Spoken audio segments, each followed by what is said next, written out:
সুপ্রিয় দর্শক, আমরা চলে এসেছি আজকে সুনামগঞ্জ জেলার দোয়ারাবাজার উপজেলার কাটাহালি গ্রামের মাঠে। কিংস্টার স্পোর্টিং ক্লাব সুনামগঞ্জ তারা এই মুহূর্তে ফটো সেশন করছে। এই কিংস্টার স্পোর্টিং ক্লাবকে এত সুন্দর যে জার্সি দেখতে পাচ্ছেন তাদের পরনে পরা, এই জার্সিগুলো স্পন্সর করেছেন সালেহ আহমেদ, ইউকে প্রবাসী, গ্রাম হচ্ছে নোয়াখালী বাজার। তো আমরা এই মুহূর্তে এই সালেহ আহমেদ ভাইয়ের সম্পর্কে কিছু শুনবো কিংস্টার স্পোর্টিং ক্লাবের প্রতিষ্ঠাতা পরিচালক জিলুর রহমান ভাইয়ের কাছ থেকে। প্লিজ। আসসালামু আলাইকুম রহমতুল্লাহি ওয়া বারাকাতুহু। প্রথমে ধন্যবাদ জানাই নোয়াখালী গ্রামের সালেহ আহমদ আঙ্কেলকে, যিনি আমাদেরকে এত সুন্দর জার্সি উপহার দিয়েছেন। এবং সাথে সাথে আমরা ধন্যবাদ জানাই যে আজকে যিনি ভাই আমরা লাইভ স্পন্সর করছেন, এবং সাথে আমাদের সায়েম ভাই আছেন। আজকে ফির পেজের মাধ্যমে আমাদের খেলাটা উপভোগ আপনারা দেখতে পারবেন।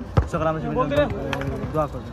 ওকে, অসংখ্য ধন্যবাদ জানাচ্ছি। সেই সাথে কেশব প্রোগ্রামের সাবেক কৃতি ফুটবলার রুহুল আমিন ভাইকে, যিনি রয়েছেন বর্তমানে ইতালি প্রবাসে রয়েছেন। তিনি আপনারা দেখতে পাচ্ছেন প্রত্যেক প্লেয়ারই তারা ফটো সেশন করছে। জিল্লু রয়েছে, আলমগীর রয়েছে, গোলকিপার রিয়াদ রয়েছে, তারপরে মিলন রয়েছে, প্রিন্স ফয়সল, মুজাক্কির, আজকে সুনামগঞ্জের স্টার্টার ফুটবলাররা রয়েছে আজকে কিংস্টার ফুটবলে রয়েছে রকি, তারপরে হুমায়ুন, তারপরে মনাফ, যিনি বেস্ট পারফর্মার এই কিংস্টার স্পোর্টিং ক্লাবের। তারপরে বাগদা আপনারা দেখতে পাচ্ছেন এই মুহূর্তে কিংস্টার স্পোর্টিং ক্লাবের প্রতিষ্ঠাতা পরিচালক জিলুর রহমানকে এই মুহূর্তে ক্যাপ্টেন্সি বেস পরিয়ে দেওয়া হচ্ছে। আর সেই ক্যাপ্টেন্সি বেসটা পরিয়ে দিচ্ছে আলমগীর।